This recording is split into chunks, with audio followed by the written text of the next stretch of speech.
cặn lấy gì nữa trời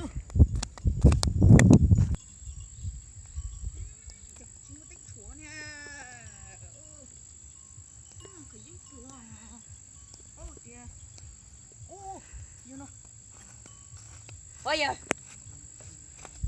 mua tích chúa à phải Rồi dính anh em, đừng đến làm phiền nha. ủa trời ơi mua nhậu tụi mình ơi nó mua nó Con đừng có thắp lót gạ. do cơ con đừng chơi mở của phải có Gạ. thầy cô vô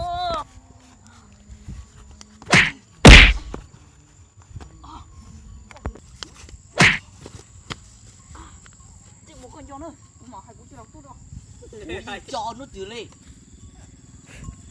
Đúng là có cái tuyệt chi tao lấy tờ cho lấy tao ở bên sống nó rồi. Vấn đề thảo cố cho nó một chế. Nếu như giờ nó biết sai so.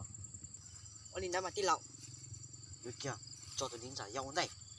Olin đã mà Muốn sao mày cơ?